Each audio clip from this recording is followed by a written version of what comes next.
Action. One of the major challenges in the boat sequence was how to, sell the idea that this was happening at sea, that they were floating on water, and yet we're in a car park in Northern Ireland.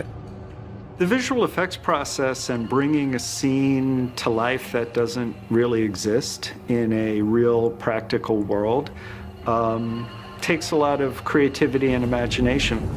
The most challenging aspect of the sea battle is the number of shots. It's a very quick cut scene, and it's about the pacing, and it's fast. I mean, it's like a machine gun. We had green screens 60 feet high, all the way around the ship. So there isn't really a direction that the camera can face that we don't have to do something.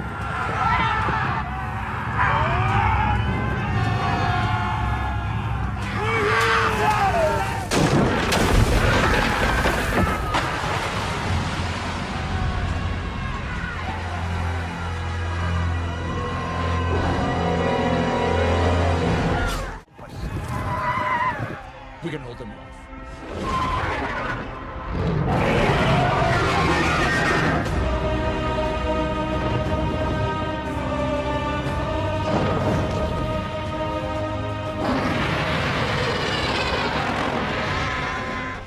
We needed to sell speed, and we needed to shoot elaborate dragon points of view. To do those kinds of shots, we're relying on two different camera platforms. One is what's called Spider Cam. This is basically a camera rigged to a cable run between two construction cranes, and they can move the camera very quickly from one end to the other, and the camera can go about 70 miles per hour. We also used a company called Flycam, which is like a souped-up drone. It's like a small helicopter. They were also able to go very fast and have a much more solid image to be able to work with than you would get from a traditional drone. So we can fly over things safely and also have interactive effect on the ground and capture all those elements that will have a dragon either in front of the lens or above the lens.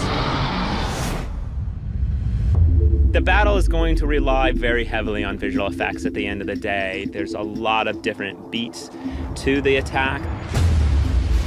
Sort of like cowboys and Indians and fire-breathing dragons all rolled up into one. There's Drogon breathing lots of fire, setting lots of things and people on fire. To give an idea, in season 6, which was our biggest season up to that point, we had 11 shots that featured Amelia riding the dragon. In the loot train, we have over 80. It's very new ground that we're trying to figure out. This dragon who's, 100 feet up in the air, who breathes fire of a column of 30 feet wide, that you're like, okay, how the hell are you gonna do that? You've got Amelia on the back of a motion base that's animated to fly in concert with the animation on the dragon. So that the thing she's moving on is moving around as if she was really riding on Drogon, but in a stage in Belfast in front of green screen. So being on this theme park ride, which is kind of what it is, and you're strapped in, then looking like you are controlling it, when there's so much going on, you just got to harness every single bit of imagination you have and just use it. I mean, can you even imagine being on the back of a reptile that's breathing fire at your command? That's huge.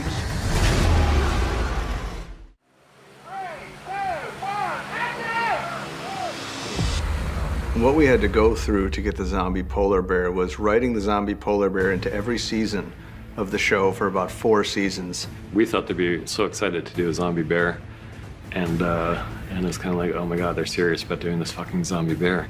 Only to have Bernie and the visual effects guys tell us in the nicest possible way, fuck you, we cannot afford a zombie polar bear. This year made perfect sense that you could have one of these things out there, and we really put our 4 feet down and we said, God damn it, we want a zombie polar bear. We looked at some of the beats, the way the polar bear in the previews that we got, how it spots the guy's way, how it picks someone up and shakes him around, and then we get our wires in and start rehearsing with guys using different methods to pull someone around and get the right body shapes and the right energy. Everything's made sure it's super safe first. We test everything over and over again, usually with a weight bag, and when we're happy that it's safe to have someone on, we get someone on. We were holding the flaming sword in the jaws of this thing, so the big guy was able to move the head around, which was something for our actor on the floor to work against. I've never really worked with this ping pong ball thing and pretend that's a bear, and I've had people going, oh, when I'll come towards you, I'm a bear. No, you're not. Your name's Toby.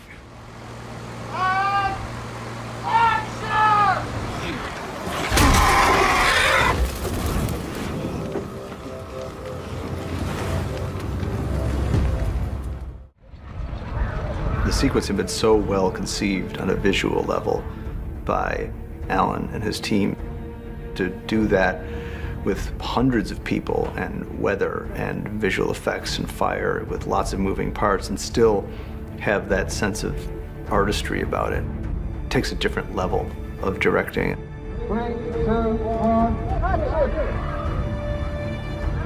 Our story is 7 guys on a rock being attacked by whites and trying to tell a clear story of, your task is to defend a perimeter, and as you lose, your perimeter is going to fall back, and how do you kind of hold order against just pure chaos? It's, herding kittens. It's, you can't see anything except people whacking each other, and it takes some effort to talk to the cast to sort of say, no, the story is, here's a line, and we have to show that it's not being broken or that it is being broken. It was important to create a situation where I'm hoping the audience will think that one of our beloved characters is gonna die. I mean, we wrote it and we were watching it, and I was like, holy shit, Tormund's gonna die. But somehow, he managed to override my rational brain and make me think that Tormund was gonna die.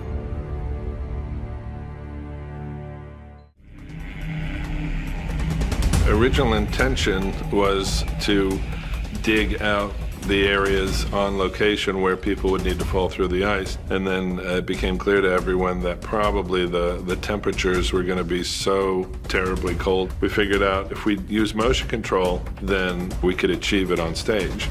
Where the whites fall for the ice, we're doing those as separate set pieces, and then building rigs to drop underneath the ice to take the weight of the actors and then allow them to drop through. Even though we've got 10 guys falling in while the camera's moving, by the time we're finished, we've got 100 guys falling in and the camera's moving 5 times as far. Everyone's always like, oh, you get to shoot in a tank, great. No. It's the end of the season and I get plunged into cold water with a full costume on. It's gonna be miserable.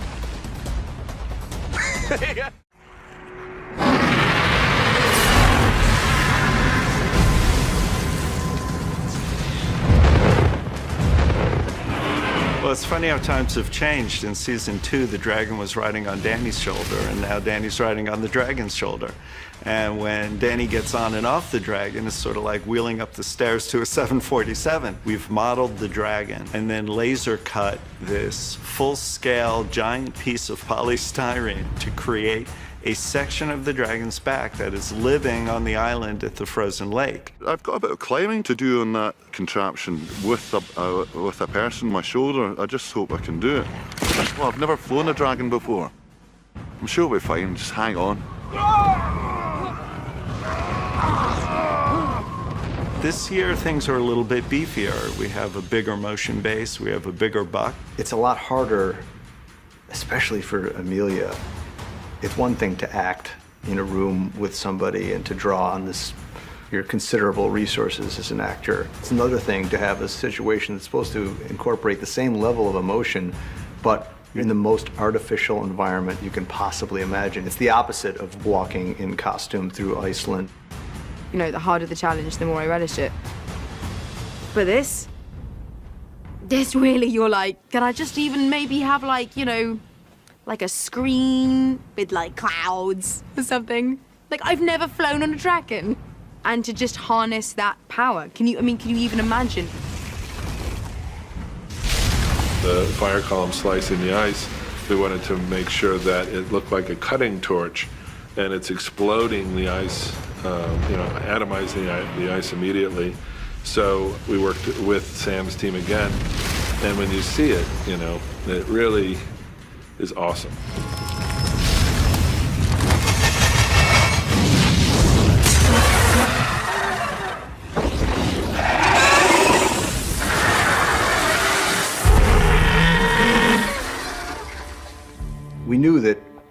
the Night King would see and seize this opportunity, and like to think that when the dragon dies, that it's kind of a nice 1-2 punch, because on the one hand, you're just seeing the horror of one of these the three only unique, amazing beings like this in the world, going under the water and not coming up again, and you're processing that. Then you're processing something that's even worse, which is when it comes back out from under the water again. The eyes of the White Walkers and the Whites have been such a prominent feature of the show, and a lot of work has gone into the specifics of how the eyes look, and to see that hopefully iconic image at this point blown up to the size of, you know, a beach ball, that seemed like it was an inherently crowd-pleasingly oh shit moment for everybody.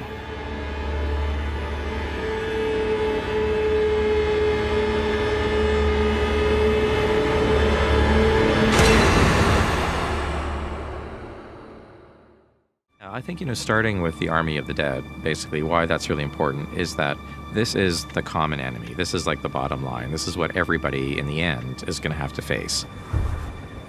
It's the enemy that is beyond all enemies. It's like the one thing that nobody really knows how to fight. And so the big question is, are these people going to get their act together? Are they going to figure out a way to fight the big enemy, or are they going to just eat each other alive before that even happens?